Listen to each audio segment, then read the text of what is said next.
So here's a question that I get a lot from my clients and from folks who come to my discussion groups, which is when you're out in the world trying to date and you're polyamorous, when should you tell your potential partners?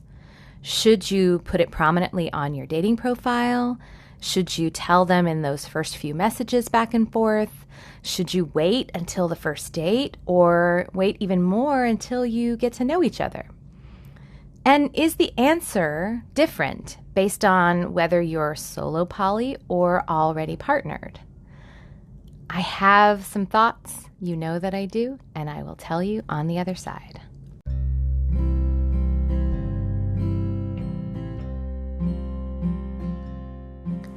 Welcome to Making Polyamory Work. Hi, I'm Libby Sinback, and I want to thank you for joining me today.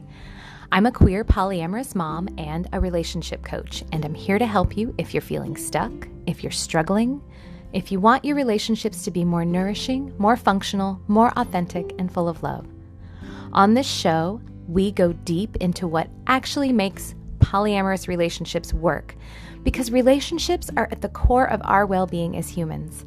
I think love is why we're here and how we heal.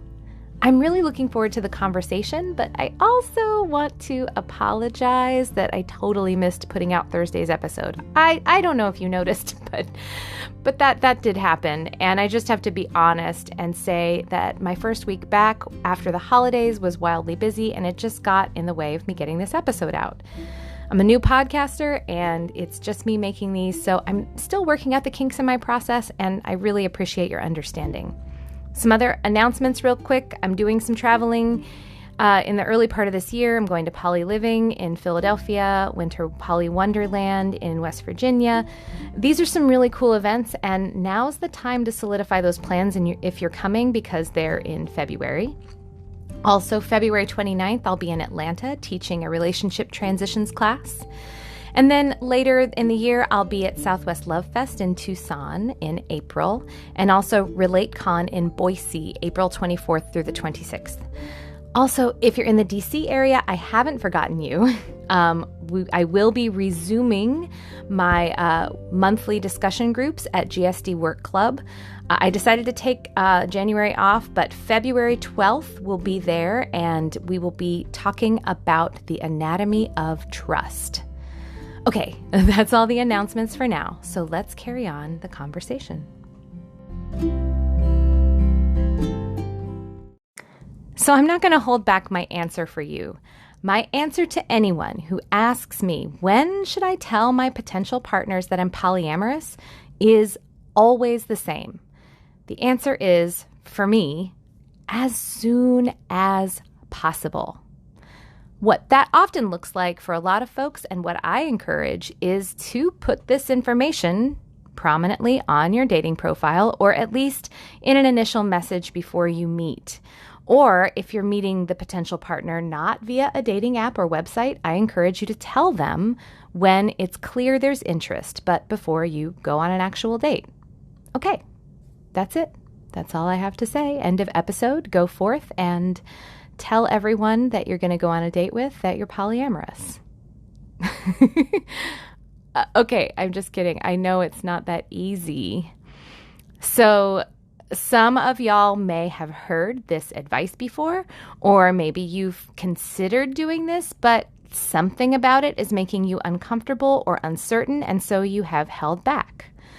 Or maybe you're out as non-monogamous on your dating profile and it's crickets. Not a single message or response is coming your way, and you're wondering if you should suppress that information. You know, people match you, then unmatch. Or maybe that's your fear. You're scared that might happen because right now the action you're getting on the dating apps and websites is already limited. And so you're thinking, Libby, your advice is terrible. If I let people know I'm non-monogamous up front before they even meet me, nobody's even going to get to that point, and I'll never get a date, and I'll be alone or just with my monogamous partner forever. Okay, just slow down there, catastrophizing tiger.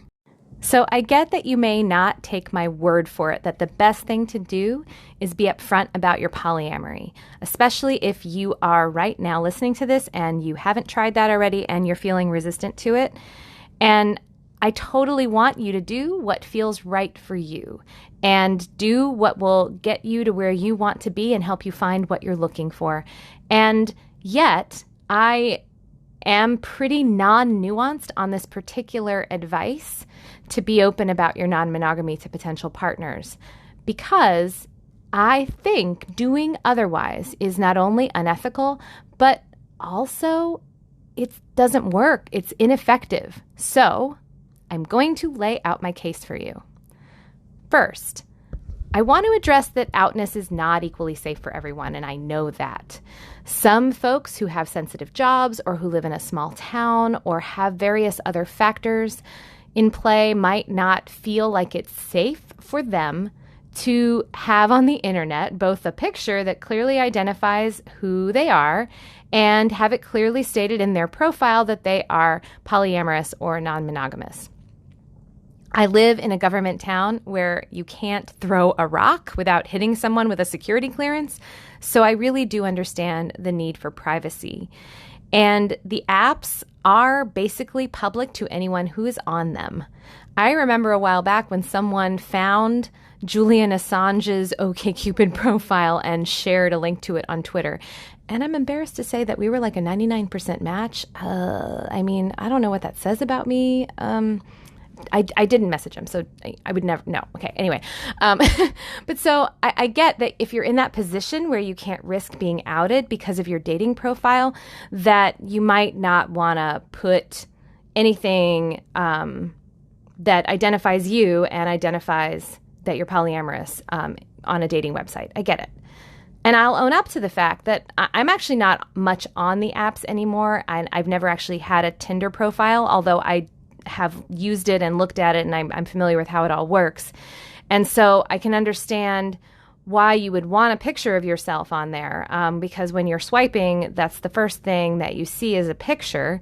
And most of the profile details that you're allowed to put in, you have a character limit. And so what you're allowed to say about yourself is generally pretty light on details. And so I can understand you prioritize have a good picture, which might mean you want to leave off the polyamory or non-monogamy part if your privacy is important.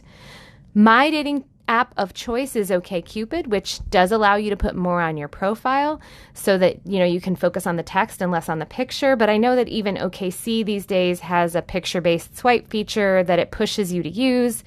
So if you're sharing a pic of you that doesn't have your face, like, people might keep on swiping, or if it's not clearly identifiable in some way. So, okay, you might not want to let people know on your profile that you're poly, if you're not comfortable with a coworker or a parent at your school or one of your students or whomever finding you there. Though I do know plenty of people who do the no face pic thing, and they put all the info that's relevant on their profile, and I think that's worked for them. So, you have options. But either way, I still encourage you, if this is you, to let people at least know in the first message exchange that you have that you're polyamorous. And also, you can hint around about it in your profile. Like, people have there's all kinds of code out there for, signaling who you are without putting it out there in a way that's obvious to people who don't know. So, you can put an infinity heart on your profile picture. That's an idea. Or you can, there are ways you can put some code in there. And another thing that's worth considering, though, is that if you do have another partner, that everyone in your community knows about, that everyone in your workplace knows about, like if you're married, and then someone finds your profile on a dating site and can identify you by your picture, then they're going to think you're cheating unless you're open about being non-monogamous on your profile. So, it's tricky either way. And then there are, of course, some apps that are focused on non-monogamous folks. There's the Open app, there's Field, there's Open Minds, there's different places. Anyway, so that's my recommendation, is tell them in the first message that you're non-monogamous. But then you might be thinking, well, then what is going to happen, Libby? What's going to happen? I will tell this person who messages me that I am non-monogamous, and then they're just going to not respond and unmatch me. yes, people will unmatch you. And possibly often if you're on something like Tinder where it's a big mix of people. But that's because you're not who they're looking for. And so I'm going to back up here and I'm just going to go ahead and say that I think when I'm talking about whether or not you should disclose being non-monogamous to potential partners, I think maybe I'm largely talking to cisgender men who date women. I don't want to generalize, but my experience and the experience of many other people that I've spoken to is that if you're a cisgender woman doing internet dating, you tend to get inundated with messages from men who maybe don't even read your profile. They don't read my profile because my profile right now says that I'm polysaturated, I'm unavailable for dates, and that I seldom check my inbox, and yet I still get messages. I also get the occasional message from women, and mostly I just wish I had time to meet them because they sound so cool. And anyway, I think this is generally the experience of many cisgender women who indicate that they're interested in dating men. They get a lot of messages, mostly ones they don't want. And for you, my dear lovely people, a filter can be a godsend, and putting in your profile that you're polyamorous can be a great filter if you can get away with it for privacy reasons. It might not work perfectly, of course, because it definitely can draw otherwise monogamous men to assume you're up for easy sex, whether or not you actually are. But truly, any way that you can filter that influx of messages, probably the better for you. But if you're a guy who's into women, even if you're also into men, you likely have the opposite experience in online dating. Instead, you put your picture up, you write a nice profile, and nothing. You send messages, and you maybe get a response 1 out of 10 times. So you might be thinking, why would you want to risk turning off that tiny fraction that you're managing to connect to before you even have a chance to meet them and then have a chance to meet you? Here's the reason. Contrary to how it might feel on dating apps, dating isn't a numbers game. Casting a wide net is not a good dating strategy. If you're a person who's in sales, you already know this.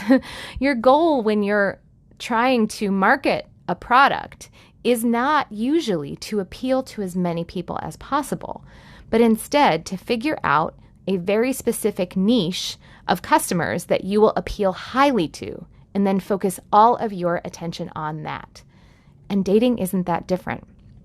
If what's keeping you from being upfront about your polyamory is a belief that potential partners are scarce and that your appeal is low, and thus you're fearful of narrowing your opportunities even further, that can actually end up being a self-fulfilling prophecy, because you'll keep pitching yourself to people with whom you're inherently not a good fit because you just see relationships differently.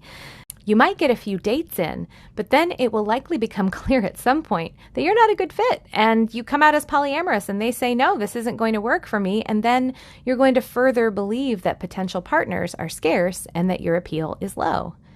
And the damage that mindset does to you and your potential dating life can be substantial, because what's at the core of that belief? That you can't attract partners by being completely who you are. You instead believe that if you are able to conceal unappealing parts of yourself long enough to lure someone in and get them hooked in some way, that will lead you to, a notch on your bedpost? A relationship where your partner's willing to accept what would have been unacceptable if they'd known up front? I don't think that can work. But I also think that this mindset is really, really common across the board in dating. We show up to a date and we want to put our best version of ourselves forward. And if you at the core believe that your true, complete self is in some way unappealing or is going to turn off a lot of people, you'll find yourself trying to hide that part of you and instead put on a performance about who you really are. But the question I've always had is, when do you stop performing and just be together and are honest about who you are? Because in my experience, performance in relationships is the opposite of intimacy. Performance is curated and calculating, and intimacy is messy and real and very in the present moment. This mindset about dating can also be just really damaging to your own perception of yourself. Like, let's say you do manage to hook someone by concealing things about yourself, like polyamory, that may be potential deal breakers for a partner. That reinforces the idea that you have to deny parts of yourself to be desirable. You then end up rejecting yourself so that you can be accepted by someone else. And you can end up taking on this perspective that you aren't enough and worthy exactly the way you are, and that you can never allow yourself to be truly seen in your relationships. And to me, that actually sounds pretty lonely. This mindset is also really shortchanging your potential partners. I mean, what if your potential partner is open to dating a polyamorous person a chance, even if they've always been monogamous? Or what if they've always wondered about polyamory but haven't been ready to declare that about themselves to anyone? What if there's someone who's very busy and has always felt like they've let down their monogamous partners in the past, and they're looking for someone whose style of relating might be a better fit? I could go on. I just really think if you don't give your partners a chance to choose for themselves with all the information available to them, you're not giving them a chance at all to show you how open they might be to what you truly have to offer. And of course, I also think it's unethical. Whether we like it or not, we live in a society right now where the default assumption is that if you're dating, you're probably looking for a monogamous escalator type relationship. At least that's what I think. That is changing for sure. But right now, that's generally going to be the expectation, especially if you're heterosexual. So if you don't state up front that you're looking for something different, whatever that is, whether it's a hookup or whether it's a polyamorous relationship or what, then people are probably going to assume that you're looking for the default. I honestly look forward to the day when people feel the need to disclose that they are monogamous. And if you're out there in the world doing that, I really appreciate you, because I think we shouldn't assume what people are doing and why they're there. But people are probably going to do that unless you tell them. So until you do, you're proceeding in making a connection with someone without giving them informed consent. Now, I don't think you have to tell your partner every single possible deal breaker to a relationship, because that would probably be impossible, also might be potentially unsafe, and it's probably, oversharing, really. When deciding what you ethically must disclose to a partner, what I try to think about is, do they need this information to make an informed decision about what they want to do next with me? For example, here's an obvious one in my view, which is you've got to disclose your STI status with someone before having sex with them. This would include information about the last time you were tested, what you were tested for, what the results were, and also your risk factors currently. I think it's pretty important to let people know what they're getting into, instead of saying to myself, well, dating is a risk, everybody's a risk, you never really know, so it's our job to just take care of ourselves. I get that some people have that mindset, but how is that mindset a good one for starting a relationship with someone? It just makes absolutely no sense to me. I think we have an ethical duty to show care for one another. And personally, I encourage you to take the position that actually you don't want to be in relationships with people who wouldn't want to be with you if they had all the relevant information. And I just want to say one last thing. It is true that if you put more of your deal breakers in front of your potential partners early on in your connections, that those deal breakers will turn some people off, possibly a lot of people. But here's the thing, those people aren't your people. And if you try to present something that's more universally palatable and hide the things that might turn people off, you're more likely to miss the people that are looking for someone exactly like you. And instead, you're more likely to attract people who are also going to be performing and hiding and who are likely to cause you harm by not disclosing something to you. On the flip side, the more you can show up for potential partners fully and completely who you are, the more you will tend to draw out the people who are fully and completely who they are and who are looking for someone with whom it is safe to be fully seen. These people will also show up with deal breakers. They will be imperfect. But here's the secret. Everyone is imperfect. Everyone has pluses and minuses. Every relationship has benefits and drawbacks. The more that you can practice owning the completeness of who you are and not hiding parts of yourself to appeal to others, the more you can also accept the imperfections that others bring to the table and love them for who they are too. So to recap, I encourage you to be out to potential partners as non-monogamous or queer or kinky or left-handed or whatever, actually, as soon as it's safe for you to do so, and preferably before any first date happens. I really encourage you to be open about anything that is relevant to a partner wanting to engage with you in a particular moment, whether it's making a first date, having a sexual encounter, or making a longer-term commitment to each other. This is not just the ethical thing to do, it's also likely to help you find the people who are actually a good fit for you. And also, learning how to accept the parts of yourself that you're afraid other people might have a hard time with can help you be more open and accepting of others, which will also help you find partners with whom you can have intimate, authentic, nourishing, and loving relationships.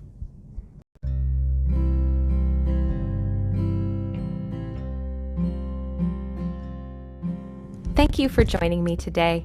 If you have any thoughts about what I've said or a question for the show, I would love to hear from you.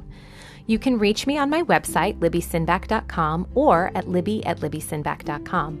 I'll also say that if you're loving my podcasts, but maybe you're feeling stuck on how to really bring some of the things I'm saying into practice in your life, and you'd like some help, this is the kind of thing I help my coaching clients do every day.